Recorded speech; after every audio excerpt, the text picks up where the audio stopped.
오늘 본문 1장 3절로 잡아서 전체를 설명해 보려고 합니다. 3절 말씀을 한 번만 더 같이 합독하겠습니다. 시작. 찬송하리로다. 하나님 곧 우리 주 예수 그리스도의 아버지께서 그리스도 안에서 하늘에 속한 모든 신령한 복을 우리에게 주시되. 예배소서는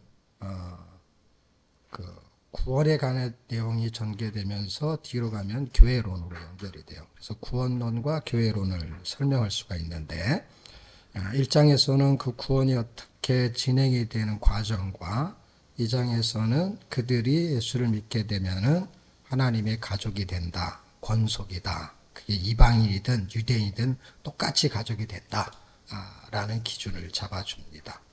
그렇게 3장에서는 그게 이제 교회로 전환이 돼요. 교회가 되었을 때의 사명이 무엇이고, 그 사명을 통해서 이제 4장부터 이제 6장까지는 그들에게 나타나는 어떤 성화에 관계되는 이야기가 전개가 돼요. 그러니까 1, 2, 3장은 구원이 발생해서 교회가 태동하는 이야기를 설명하게 되고, 교회의 사명이 결국 성도의 성화하고 연결이 돼요. 교회로서 살아야 되는 게 결국 성화인 거예요. 그래서 이거는 구원과 성화에 대한 이야기를 잘 이야기해주는 교리적인 책이 되는데요. 4장에서 핵심적인 이야기는 성화되는 기준이 있어야 돼요. 구원에도 기준이 있고 성화에도 기준이 있어요. 그랬을 때 구원의 기준은 1, 2, 3장에서 설명을 잘 해주는데 1장에서 설명을 하면 될 것이고, 성화가 되어지는 과정은 4, 5, 6장인데 기준은 4장에서 잡아줘요. 그래서 1장과 4장을 설명하면 전체 설명이 돼요. 그래서 구원의 기준과 성화의 기준을 설명하는 그 구원과 성화를 한 단어로 묶으려고 하면은 그게 1장 3절에 있는 하늘의 신령한 복이에요. 그래서 구원과 성화는 하늘에 하고 연결이 되어야만 가능한 거예요. 구원은 땅에서는 절대 이루어질 수가 없는 거예요. 그래서 복인데 하늘의 신령한 복이에요. 신적인 복이에요. 사람이 얻는 로또에 당첨되는 거는 신적인 복이 아니라 그냥 물질의 복이에요. 건강의 복도 그 물질의 복이에요. 왜냐하면 사람이 물질로 이루어졌기 때문에 육체가. 그렇게 물질의 복인 게 있고 신령한 복이라는 게 있는데, 그 신령한 복은 이제 구원이에요. 그 다음에 성화는, 그건 왜 또 신령한 복이냐? 기준이 사람이 아니기 때문에 그래요. 기준이 사람이면은 어떤 사람처럼 건강하고 어떤 사람처럼 돈을 벌고 하면은 딱 그게 기준이 사람인데, 그 성화의 기준이 사람이 아니고 예수님이에요. 그러니까 하나님이 기준인 거예요. 구원도 하나님이 기준이고 성화도 하나님이 기준이에요. 그러다 보니까 신령한 복이에요.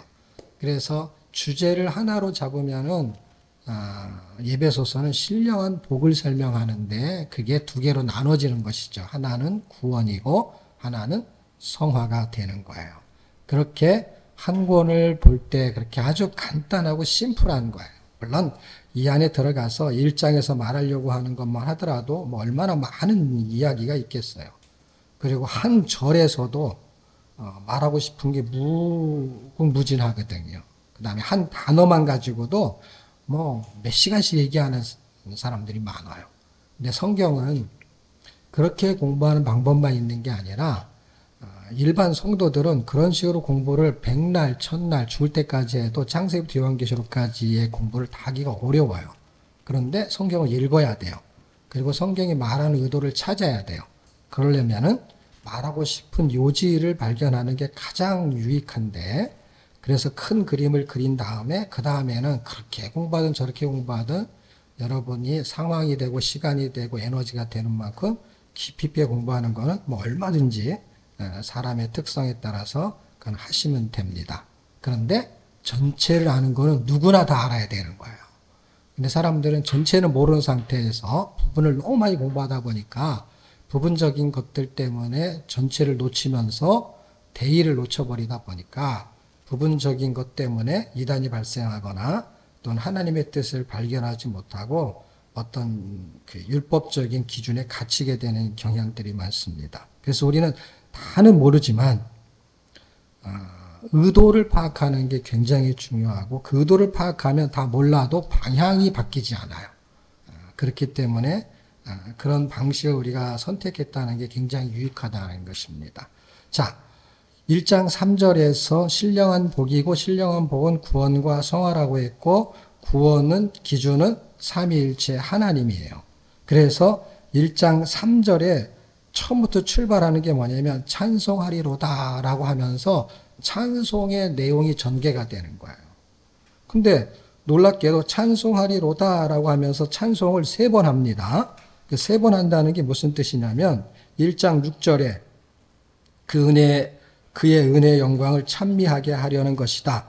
그러니까 여기서 놓치지 않아야 될 게 하나 있어요. 구원은 그냥 예수 믿고 구원받아서 천국 간다 이것으로 생각하면 절대로 안 되는 거예요. 왜냐하면 결과치가 그렇다는 것이지 의도는 뭐였냐? 의도는 그게 아니고 그 의도에 의해서 결과가 발생한 건데 그냥 천국에 보내려는 게 의도가 아니에요. 그냥 천국에 가게 되는 것이지. 그의 신분에 따라서. 그러면은 의도가 뭐였냐? 그 의도는 하나님이 사람을 만든 게 의도예요. 사람을 만든 의도하고 이거하고 연결이 되면 그게 딱 맞아 떨어지는 거예요. 무슨 뜻이냐면 6절에 보면 찬미하게 하려는 것이다 라는 건 뭐냐면 그렇게 하게 만들겠다라는 거예요. 어떻게 해서? 신령한 복을 줘서. 신령한 복 중에 첫 번째가 뭐야? 구원을 받게 해서. 그래서 이것을 알아버린 예배소서를 쓴 바울이라는 사람이 찬송하리로다 찬송을 해버리고 찬송의 종류를 3가지를 쓰고 있는 거예요. 하나님, 예수님, 성령님. 그러면 그렇게 하기 위해서 구원을 시키는 거니까 구원이 발생하는 의도는 뭘까요? 구원이 발생하는 의도는 하나님이 사람을 구원시켜서 천국 보내려는 거는 2번째 문제고 하나님의 의도가 뭐냐는 거야. 나는 천국에 가 이제 지옥에 안 가. 그게 사람한테가 야 나는 지옥에 안 가 너무 좋아. 이런 것이고 사람 편에서 좋은 것이고 하나님은 왜 천국에 보내냐고 왜? 잘한 것도 하나도 없는데 헌금을 많이 해서 죄를 안 져서 그게 아니잖아요. 근데 왜 천국에 보내냐고 예수님을 죽여서. 그러니까 우리를 천국 보내는 건 하나님의 의도가 아니라니까 여러분. 그냥 결과가 그런 것이지. 하나님의 의도는 당신이 찬송을 받고 싶은 거예요. 찬송을 받으려고 하니까 어떻게 해요? 구원을 시킬 수밖에 없는 거예요. 지옥에 가는 사람한테 무슨 찬송을 받아요. 그러니까 예수님을 죽여서라도 이 사람들을 거룩하게 만들고 싶게 만드는 거예요. 그러면 사람이 원래 그럼 어떻게 만들어진 거냐? 원래 하나님을 찬송하게 지음을 받은 거예요. 그러니까 이게 맞아떨어지는 것이죠. 구원을 시키는 의도와 하나님이 원래 사람을 만든 의도가 같은 거예요. 그러니까 처음부터 하나님은 지옥에 보내려는 의도가 아니게 사람을 창조한 거예요. 그러니까 원래 천국에 갈 사람들이었던 거예요. 천국에 가니까 잘 됐다가 아니라 원래 가야 되는데 안 된 사람들이 지옥이고 잘 된 게 아니라 원래대로 가는 거예요. 근데 원래대로 못 갈 뻔하다가 가게 되니까 다행인 것인 거지. 원래는 사람을 하나님의 영광이 되게끔 만든 거예요. 찬송이 되게끔. 근데 그거를 인간이 죄로 인해 가지고 하나님께 영광이 안 돼 버리는 거를 하나님이 회복시키는 과정이 그게 구원이라는 거예요. 그래서 찬미하려는 것이다가 찬송인데 그게 3번 반복해요. 그래서 3절에서 말하는 것을 통해 가지고 4절에서 6절까지는 성부 하나님에 대한 이야기예요. 그러니까 하나님이 창세 전에 그리스도 안에서 우리를 택하사 누가? 하나님이 성부 하나님이 우리를 사랑 안에서 그 앞에서 거룩하게 흠이 없게 하시려고 거룩하게 흠이 없게가 성화예요. 그 이제 4장에 가면 그 설명을 해야 되는데 하시려고 출발을 해야 되니까 어떻게 해요? 출발해야 되니까 구원을 시켜야 되는 거예요. 그래서 그 구원이 그의 기쁘신 뜻대로 우리를 예정하사 그러니까 계획을 했다는 게 의도. 예수 그리스도로 말미암아 예수 그리스도를 죽여서 이 뜻이에요. 자기 아들들이 되게 하시려니 하나님의 아들이 되고 자녀가 되는 것을 구원이라고 하는데 그건 2장에서 설명을 해요. 이는 그의 사랑하시는 자 안에서 우리에게 거저 주시는 바, 구원이 은혜, 거저 준다는 뜻이에요. 그러니까 하나만 알면 성경은 다 똑같은 내용이에요. 너희가 그 은혜를 인하여 믿음으로 말미암아 뭐 은혜는 구원은 선물이고 그게 그냥 다 단어만 다르게 표현되는 거야. 우리에게 거저 주시는 바, 그게 구원이에요. 은혜예요. 그의 은혜의 영광을 찬미하게 하려 함이라. 이게 2장 8절과 9절의 이야기나 다 똑같은 이야기예요. 그냥 계속 반복되는 거예요. 그러니까 하나님을 찬양할 수밖에 없는 거예요. 그런데 하나님만 찬양하는 게 아니라 하나님도 하나님이고 예수님도 하나님이니까 예수님도 찬송을 받아야 되는데 예수님은 무엇으로 찬송받냐? 이 7절에서 12절. 자, 지금 초점은 출발은 7절에서예요. 근데 끝나는 거는 12절로 끝나요. 누가? 예수님에 대한 이야기는. 근데 예수님에 대한 이야기가 12절로 끝나는 그 이야기의 끝은 그의 영광의 찬송이 되게 하려 하심이라. 찬송이 되게 하려 하심이라. 찬미, 찬송, 영광 다 똑같은 말이에요. 그러니까 찬양, 영광을 돌리게 하기 위해서 하나님이 우리를 택했고 우리가 찬송을 하나님께 찬송을 막 드리려고 하는 그 근거치가 있어야 되잖아요. 그게 우리에게 신령한 복을 주신 하나님의 택하심, 그리스도 안에서, 그 다음에 그리스도는 십자가에 죽으신 것, 그것 때문에 예수님은 찬송을 받으셔야 되고, 그럼 성령님은 뭐냐? 성령님은 우리에게 보증하고 그걸 깨닫게 하고 기억나게 하고, 그래서 14절에 13절 14절은 성령님. 자, 간단해요. 3절은 이 14절까지의 전체를 끌고 가는 총론적인 이야기예요. 그리고 4절부터 6절은 성부 하나님, 7절부터 12절은 성자 하나님, 13절에서 14절은 성령 하나님이 왜 찬송을 받으셔야 되는지의 이야기를 마지막 절에서 써주고 있는 거예요. 그래서 3번 반복하는 거예요. 그래서 6절과 12절과 14절에 하나님, 예수님, 성령님이 찬미를 받을 수밖에 없는 근거를 제시하고 있는 거예요. 그래서 찬송하리로다라고 하면서 그냥 그 한 단어 안에 3절에서 그 한 앞에 있는 그 문장이 14절까지를 다 끌고 가는 거야. 이것 때문에 나는 하나님을 찬송한다. 그리고 찬송하는 내용을 풀어서 쓰고 있는 게 이제 2장서부터 3장까지의 이야기가 전개가 되는 거예요. 그래서 싸우지 말아라 니들. 그렇게 뭐 율법이 중요하고 뭐 좀 그렇게 날과 절기를 안 지킨다고 해서 그렇게 뭐 이단시하고 그러지 말고 그냥 같이 잘 지내라. 왜? 너희들은 다 19절 그러므로 이제부터 너희가 외인도 아니요 손도 아니요 외인도 아니라면 외국인이 아니요 손도 아니라면 그냥 그것이 손님이 아니고 오직 성도들과 동일한 시민이요 하늘의 권속이라. 그러니까 권속이 가족이잖아요. 그러니까 뭐예요? 그냥 하나님의 가족이라는 거예요. 뭐 때문에?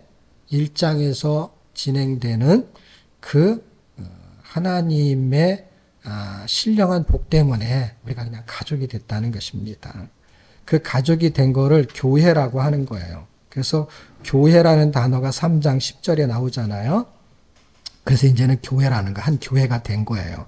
교회가 됐으니 그 교회로서 뭔가를 해야 되는데 이게 자꾸 둘로 나눠지니까 교회 안에서 자꾸 나눠지니까 바울은 너희들이 얼굴 색깔 틀리고 성격 틀린 건 다 안다. 그 다음에 성별 틀리고 지역 틀리고 문화가 틀리고 다 안다. 그러나 그리스도 안에서는 하나다. 그러니까 그거 틀린 것은 를 문제 삼을 필요가 없다. 그냥 틀린 대로 살면 된다. 고기 좋아하는 사람 고기 먹으면 되고 채소 좋아하는 사람 채소 먹으면 되는데 채소를 안 먹기 때문에 나쁜 놈이고 고기를 안 먹기 때문에 이상한 놈이고 그럴 필요는 없는 거다. 그냥 그걸 존중하면서 그건 다른 것이고 근데 같은 게 있다. 그게 뭐냐면 그리스도 안에서 한 형제이고 자매이고 이것이 비밀이다. 그래서 6절에 3장 6절에 그리스도 안에서 함께 후사가 되고 함께 지체가 되고 함께 그래서 함께가 계속 나오는 거예요. 우리는 다 약속에 참여한 자가 된다. 성격 틀리고 키 틀리고 나이 틀려도 괜찮다. 그건 그냥 다른 거다. 다른 건데 이게 같이 상속자가 된 것이고 같이 한 몸이다. 근데 손가락 발가락 다 틀린 거고 역할이 틀린 거고 상황이 다 틀린 것뿐이지. 그리고 함께 약속에 참여한 자들이고 복음을 위해서 일꾼이 돼야 되는 것이지 그것 때문에 나눠서 사람들하고 서로 싸우고 그러지 말아라. 그러면서 우리가 해야 될 어떤 일이냐? 여전히 그리스도를 전하는 거 7절, 8절, 9절, 10절 그것에 대한 것이 교회의 사명이다. 그 사명을 가지고 그 사명을 효과적으로 잘 해내려면 뭐가 필요하냐? 성숙해야 되는 거야. 아이가 돼가지고 아이가 엄마의 일을 도와주고 싶어. 근데 아이는 못 도와주죠. 그냥 기저귀를 차고 있는 아이가 어떻게 도와줘? 시간이 지나서 걔가 성장하면은 부모 일을 도와줄 수가 있잖아요. 왜냐? 얘가 그것을 해야 되는데 나중에는. 그러니까 교회로 태어나서 뭔가 교회다운 삶을 살아야 되는데 성장하지 않고 성숙하지 않으면 못한다는 거예요. 그게 고린도전서 이야기거든요. 그렇기 때문에 4장에서는 무슨 얘기를 하냐면 하늘에 신령한 복이 있다. 이 교회의 일, 하나님의 일을 잘 하려면 나이가 많은 것도 아니고 돈이 많은 게 아니다. 네, 돈이 많아도 거기다 안 쓰죠. 생각해보세요. 여러분이 우선순위에서 돈을 쓰지. 돈이 없어서는 못 쓰는 거고 안 쓰는 거는 써야 될 이유가 없으면 안 쓰는 거잖아요. 근데 써야 될 이유, 시간 이거 어디다 쓰냐고요. 내가 놀아도 자기가 원하는 데다 노는 것이지. 놀고 싶어도. 그러니까 놀든지 어디다 돈을 투자하든지 뭘 하든지 간에 우선순위 자기가 원하는 거가 있는 거예요. 그러니까 이건 돈이 없거나 시간이 없거나가 중요한 게 아니라 우선순위. 성장을 해야 돼요. 그러니까 돈이 필요해요. 그럼 돈이 있어야죠. 없으면 그건 못하니까. 그 다음에 시간도 있어야죠. 재능도 있어야죠. 그러려면 성장을 해야 되는 거고 성숙해야 되는데 그 성숙해야 되는 것이 기준이 신령한 복이 예수님이기 때문에 이게 하늘의 신령한 복이에요. 자, 14장 13절부터 이야기가요. 우리가 다 하나님의 아들을 믿는 것과 아는 일. 이게 되게 중요하죠. 그러니까 기준이 하나님의 아들이니까 예수님이야. 예수님을 믿는 것만이 아니라 아는 것도 되게 중요해요. 그러니까 그냥 믿으면 돼가 아니라 예수님에 대해서 알아야 돼. 예수님이 어떤 분인지. 그분을 알아야만이 그분의 분량에 이르게 되는 거거든요. 자, 그래서 장성한 분량이라는 거는 그리스도의 분량, 그리스도가 기준이 된다는 거예요. 충만하다니까 예수님처럼이 되는 거야. 예수님처럼. 예수님처럼 되려면 예수님이 어떤지를 알아야 예수님처럼 되잖아. 예수님이 사랑한다 그러면 어떻게 사랑하는지 예수님처럼 해야 되니까. 내가 사랑하는 거는 나처럼 사랑하는 거니까 그건 다른 거예요. 내가 사랑하고 싶은 사람 사랑하고 싫어하는 사람 싫어하고 그건 자기처럼 장성한 분량이고 예수님처럼이라는 거는 기준이 예수님이 사랑하면 그만큼이 되는 것이죠. 예수님이 싫어하는 건 얼마큼 싫어하는지. 예수님이 싫어하는 건 죄에 대해서는 또 싫어하잖아요. 15절 사랑 안에서 참된 것을 행하여 범사에 그에게까지 자랄지라 그는 머리니 그리스도다. 라니까 뭐예요? 그에게까지 자란다. 그러니까 성장이잖아요. 그걸 우리는 성숙이라고 말할 수 있는데 구원과 성화라는 신학적 우리가 교리를 갖고 있기 때문에 성화라는 단어를 쓴 것뿐이에요. 성화라는 단어 안에는 성장과 성숙을 포함하고 있다고 생각하시면 되는 거예요. 자, 그래서 우리는 그분이 머리이기 때문에 그분의 지시에 따르고 그분이 하라는 대로 움직인다는 거예요. 그래서 그분이 머리고 우리는 지체라는 이야기를 해주고 있는 거예요. 그렇게 해서 얻을 게 뭐냐? 결국 우리를 구원시켜서 하나님 영광 받으셔야 되는데 그러려면 우리의 삶을 통해서 영광을 받는 거야. 왜냐하면 우리가 계속 죄를 지면 하나님 영광이 안 되잖아요. 그래서 우리는 빛의 자녀이기 때문에 빛의 열매를 해야 된다라는 거예요. 그랬을 때 가장 쉬운 게 뭔가라고 성경이 말하고 있는데 돈이 없어도 괜찮고 시간이 없어도 괜찮고 괜찮다는 뜻이 아니라 그게 없어도 할 수 있는 거. 왜냐하면 시간이 없을 수도 있고 돈이 없을 수도 있잖아요. 그 다음에 머리가 조금 안 좋을 수도 있잖아요. 그런 사람은 못하면 안 되잖아요. 이걸 잘하는 사람이 할 수 있는 것들도 많겠지만 이게 부족한 사람이 있잖아요. 세상에는. 예수를 믿어도. 그런 사람들도 하나님께 영광을 돌릴 수 있는 게 있느냐? 있다는 거예요. 그게 뭐냐면 4절의 말씀인데요. 마땅한 거가 있는데 그냥 말을 할 수 있잖아요. 말은. 그런데 감사가 하나님께 영광을 돌릴 수 있는 방법이라는 거예요. 감사만이 그렇다는 게 아니라 이건 돈 없어도 할 수 있잖아요. 이건 시간 없어도 할 수 있잖아요. 그 다음에 이거는 머리가 나빠도 할 수 있잖아요. 머리가 나쁘다는 얘기는 뭐 다른 사람보다 IQ가 안 좋거나 공부를 못하거나 그럴 수 있어요. 그래도 착한 사람이 있고 성실한 사람이 있고 공부도 잘하고 똑똑한데 나쁜 놈이 있잖아요. 그러니까 지금 성경이 말하는 거는 감사하는 말을 하라라는 거는 그냥 누구나 하는 건데 제가 볼 때는 하나님께 영광 돌릴 수 있는 거, 난 아무것도 영광 돌릴 수 있는 게 없어요 라는 사람도 할 수 있는 게 있는데 그게 뭐예요? 감사구나 라는 거예요. 그러면서 그것이 열매로 나타나는데 그 열매가 크게 세 가지를 설명하는데 9절에 보면은 빛의 열매는, 빛이라는 거는 하나님이, 예수님이 당신이 세상의 빛이라고 했잖아요. 그러니까 그를 보면은 기분이 좋아지는 거예요. 그걸 보면 슬퍼지는 게 아니라 그 사람하고 말하면 즐겁고 행복하고 그게 빛의 열매예요. 빛이에요. 근데 거기에는 열매가 있다라는 거예요. 그럼 어둠에도 열매가 있느냐? 당연히 어둠에도 열매가 있지요. 어둠에도 열매가 있고 빛에도 열매가 있는데 빛의 열매는 세 가지가 있는데 착함과 의로움과 진실함에 있느니라.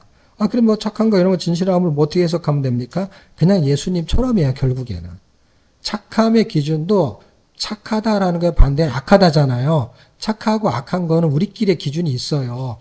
그런데 성경이 말하는 착함, 빛이라는 기준이 세상의 빛이 예수님이기 때문에 착함이 예수님이 기준에서 벗어나면 그게 악이에요. 저 사람 착한 사람인데 그냥 성경은 악한 사람이라고 말해도 할 말이 없는 거예요. 그냥 기준을 그걸로 댔을 때. 뭐 예를 들면 2m가 기준이다 할 때 199cm도 작은 키예요. 왜냐 2m를 기준으로 해버리면. 그러니까 여기서 빛의 열매를 할 때 빛이라는 게 기준이에요. 빛의 열매의 기준으로 빛을 쫙 쐈을 때 거기에 해당되지 않는 착한 사람이 있어요. 그러면 그냥 여기서 말하는 5장 9절의 기준으로는 그냥 그 사람은 악함이 되는 거예요. 의의 기준이 예수님이에요. 그러면 의로운 사람이 세상에 왜 없어요? 안중근도 의인이라고 말하는데. 예? 의사 이렇게 말하잖아요. 그게 의인이라는 뜻이거든요. 그 의사가 아니고. 근데 기준을 거기다 대면은 거기는 기준을 그러한 일을 하는 기준에 됐을 때 의인이 되는 건데 지금 성경에서 말한 예수님의 의를 기준으로 되면은 그냥 악인이 돼버리는 거예요. 진실의 기준도 아멘, 예수님이거든요.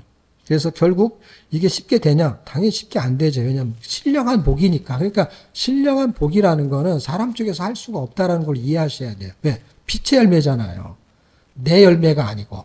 내 열매는 내가 열심히 해서 돈 버는 거, 공부한 거, 그건 내 열매죠. 근데 빛의 열매는 땅의 열매가 아니라 하늘의 열매잖아요. 하늘의 신령한 복. 성경은 예수 믿고 구원받는 게 하늘의 얘기를 하는 거지 땅의 얘기가 아니에요. 근데 땅에 살고 있으니까 땅하고 무관하지는 않아요. 땅하고 연관이 있어요. 그렇지만은 분리와 구분을 할 수 있냐? 구분할 수 있죠. 영혼 육이 같이 있어요. 그래서 그냥 한 몸이에요. 근데 분리할 수 있느냐? 분리할 수 있죠. 왜냐? 영과 육과 혼은 다르니까. 근데 이걸 떼어낼 수는 없지만 분리는 된다는 거야. 생각해보세요. 팔은 이게 팔이잖아요. 근데 분리할 수는 없죠. 분리하면은 이게 분리가 되니까. 그러니까 죽은 사람 이렇게 떼내듯이 죽으면 영혼이 분리가 되죠. 근데 그게 하나인 것이죠. 지금 우리가 예수 믿고 구원받아 여기 이 땅에 살지만 천국 백성이에요. 그래서 분리할 수가 없어요. 하늘과 땅을 우리는. 왜냐하면 연결이 돼 있어요. 근데 분리할 수 있냐? 분리할 수 있죠. 하늘은 저기고 땅은 여기죠. 그러니까 우리가 여기에 속한 것 같지만 하늘에 속해 있는 그런 희한한 구조를 가지고 있어요. 자, 어쨌든 쉽지 않은 이야기인 건 사실이에요. 왜 쉽지 않냐면 상식적이고 이론적인 이야기는 아닌 게 분명해요. 그런데 그래서 하늘의 신령한 복이에요. 아무나 믿을 수 있는 게 아니고 그냥 지식을 설명하면 믿어지는 게 아니에요. 그렇지만 성경은 지금 하늘의 이야기를 하고 있는 것이고 우리는 하늘의 이야기가 믿어진다면 이게 무슨 말인지를 알아가기 시작하는 거예요. 알아가기. 그럼 결론은 뭡니까? 결론은 6장으로 오면서 뭐 자녀와 부모와 뭐 이런 얘기를 쭉 하는데 결혼에 대한 얘기도 사실은 5장 30절 같은 경우는 창세기에 있는 이야기예요. 결혼할 때 이야기를 많이 해요. 그래서 이거는 결혼할 때 이야기, 그 다음에 그 이야기를 하여 그 다음에 또 하나가 뭐냐면 그 아내와 남편, 그 아내와 남편이 결혼하면서 아내와 남편이 되는 거잖아요. 그래서 5장 뒷부분에는 아내와 남편 이야기, 6장의 초두에는 자녀와 부모에 대한 이야기.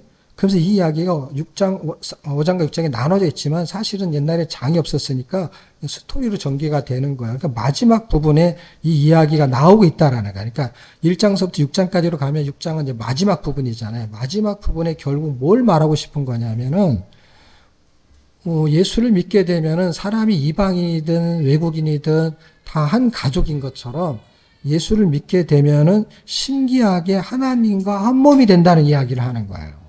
그게 놀라운 거야. 근데 그걸 이해할 수가 없지요. 왜 이해할 수가 없냐면, 자 보세요. 이방인과 유대인이 한 가족이 어떻게 되냐고요. 결혼을 한 것도 아니고 그냥 이방인인데, 여기 이방인과 그 유대인이 결혼하면 한 몸이 되죠. 근데 그게 아니라 예수를 믿는 것으로 이 둘이 한 몸이 된다는 거예요. 그러니까 이렇게 한 몸이 되는 거예요. 왜냐하면 이 사람도 예수님하고 결혼하고 이 사람도 예수님하고 결혼하고, 그래서 한 몸이 되는 거예요. 그래서 그 설명을 2장에서는 사람들이 이해를 못하는 거를 부부로 설명하는 거예요. 부부는 분리가 되냐? 당연히 분리가 되죠. 밥도 따로 먹죠. 잠도 같이 잔다고 하지만 사실은 그렇게 붙어 있는 게 아니라 떨어져 있는 거죠. 엄밀히 말하면. 그러니까 사실은 두 몸인데 한 몸이라고 말하죠. 둘이는 다 다르잖아요. 생각도 다르고 먹는 것도 다르고 성격도 다르고 다 다르잖아요. 그런데도 한 몸이라고 말하는 걸 사람들이 다 인정을 한단 말이에요. 예수를 안 믿어도.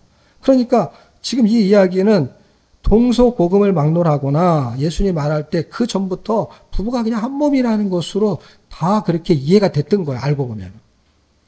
그것을 통해서 사람이 함께라는 단어를 쓴 것처럼 하나님과 사람이 함께라는 것을 설명하고 싶은 거예요. 하나가 됐다는 거야, 하나가. 그것이 어떠냐? 신비하다라는 거예요. 그 비밀이 크다는 거예요. 그게 비밀이라는 거예요. 이걸 누가 이해할 수가 있겠어요? 그럼 그렇게 해가지고 결국에는 사랑하고 순종하는 그 관계가 형성이 돼서 하나님 우리를 사랑하고 우리는 그분을 순종하고 하는 관계가 돼서 그 결론이 뭡니까? 그러니까 결론이 뭐냐고요? 천국에 가는 게 끝이냐고요? 아니면 어떡하냐고? 이 땅에서 뭐 집이나 하나 얻고 차 하나 사고 그냥 행복하게 살다 죽는 거예요? 뭐냐고요? 그게. 그랬더니 6장으로 가면서 뒷부분에 가는 게 뭐냐면 우리에게는 싸움이 있다는 거예요. 그 싸움이 뭐냐? 이게 영적인 싸움이 있다는, 육신적인 싸움만 있는 게 아니라 공부도 싸움이에요, 여러분. 공부하는 사람끼리. 전쟁터에서 싸우는 것처럼 공부도 1등, 2등이 있기 때문에 싸움이에요. 그 다음에 월급 받고 이렇게 일하는 거요. 그것도 싸움인 거예요. 무역 전쟁 이런 거 있는 것처럼 기업 전쟁, 개인이 얼마 받고 하는 것도 싸움이에요. 그러니까 고가 점수를 더 잘 받기 위해서 그게 다 싸움인 거예요. 그러니까 막 시간 내고 돈 들여서 영어 공부해가지고 무슨 토익이나 토플 점수 따가지고 하는 게 뭐냐면 결국 직장에 가서 점수를 잘 받아서 월급이 오르고 그것도 하나의 자기한테는 싸움인 거예요. 보이지 않는 싸움. 치고받고 하는 싸움이 아닐 뿐이지 싸움인 거예요.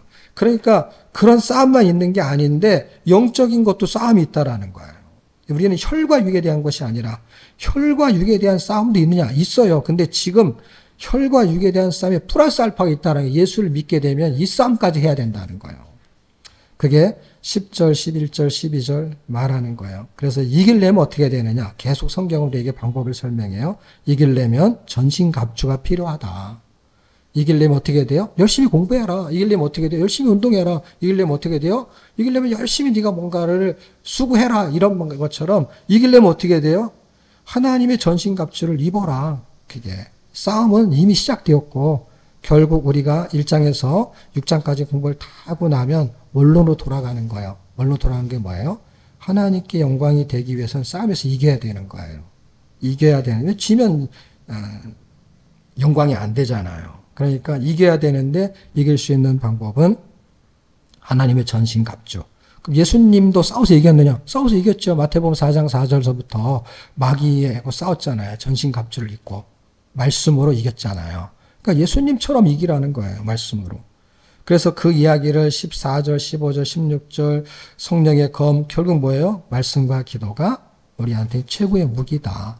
결국 여러분이 읽었던 말씀이 당장은 효력을 발생하지 않지만 언젠가 효력을 발생할 때가 옵니다. 지금은 그래서 그게 습관이 되는 사람은 나중에 큰 무기가 될 줄 믿습니다. 그 무기를 통해서 결론적으로 하고 싶은 게 뭐야? 내가 튼튼해졌어. 그럼 뭐 할 건데? 튼튼해졌는데 뭐 할 건데? 결국은 19절로 끝나게 됩니다. 또 나를 위하여 구할 것은 내게 말씀을 주사 나로 입을 벌려 복음의 비밀을 담대히 알리게 하옵소서. 결국은 그리스도를 전하는 것으로 이 땅에 사는 목적이라는 거예요. 그래서 우리 교회가 레제나우스가 세계선교에다 초점을 잡는 거야. 성경 읽기로 이게 가능하냐? 가능하죠. 왜냐하면 이게 가장 큰 힘을 주니까. 힘을 얻어서 그 사람이 조교회 다니든 이교회 다니든 우리는 함께 지체가 됐고 그 교회에서도 영적인 싸움을 해야 되고 이 교회에서도 영적인 싸움을 해야 되고 한국에서도 영적인 싸움을 해야 되고 일본에서도 영적인 싸움을 해야 되는데 이기려면 어떻게 되냐? 전신갑주를 입어야 되는데 전신갑주가 결국 하나님의 말씀인 거예요. 이 말씀을 여러분이 읽히는 것은 결국 6장 19절에 있는 이 일을 진행하시는 것과 같습니다. 그래서 여러분이 성경 읽고 성경 읽히는 그 사역이 가장 복된 사역임을 믿고 그 일에 헌신한 여러분들을 축복합니다.